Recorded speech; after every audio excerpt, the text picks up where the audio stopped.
Shahrisabz shahar 2-son oilaviy poliklinikaning Uy-Movut filialida muammolar o'sha. Bu yerda ko'rib turganingizdek devorlar yorilishda davom etmoqda. Gap shundaki, biz bundan 1 yil avval aynan mana shu filialda vaziyat yomonligi haqida tanqidiy lavhani efirga uzatgandik. Bizlarda ishlaydigan ish joyimiz 1974-yilda qurilgan. Mana shu paytdan beri har doim ta'mirlaymiz, o'pirilib tushadi. Mana devorlarni ko'ryapsizmi? Oradan ma'lum vaqt o'tib hududga kelganimizda esa muammo kattarib borayotganligiga guvoh bo'ldik. Shularda o'pirilyotibdi. Muolaja xonasi yo'q, bir ukol olayotgan, bir yomonlar yotayotgan joy yo'q. Bemorlar kelsa, mana quruq taxtalarga yotibman. Biz mana Uy-Movut Svasiya 6000 ta aholiga xizmat qilamiz. Hayot uchun xavfli, hamma joy yorilyapti mana. Ko'rsangizlar, u xonalar ham yorilgan.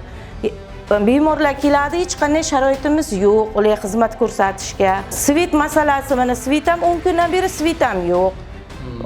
Xonalarimiz sovuq, ta'mir talab, hech bo'lmasa mana yangi qurib bermaganga yarasha hech bo'lmasa buni ta'mirlab ham berilmadi. Hech qanday o'zgarish bo'lmadi kelganlaringizdan beri. Hech kim bizlarni keladi, ko'radi, rasmga oladi, ketadi, qilib beramiz deydi. Hech qanday o'zgarish yo'q.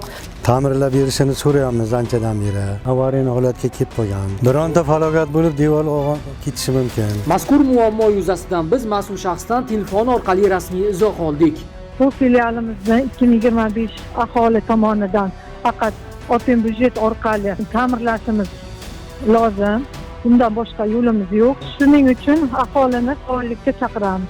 Ko'rib turganingizdek, mutasaddi bu filialni faqatgina tashabbusli byudjet loyihasida aholi yutsa ta'mirlash mumkinligini aytdi.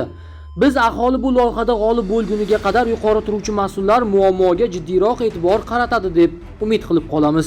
Dilshod Nabiyev, Sardor Yo'ldoshev, Qashqadaryoda shunaqa gaplar.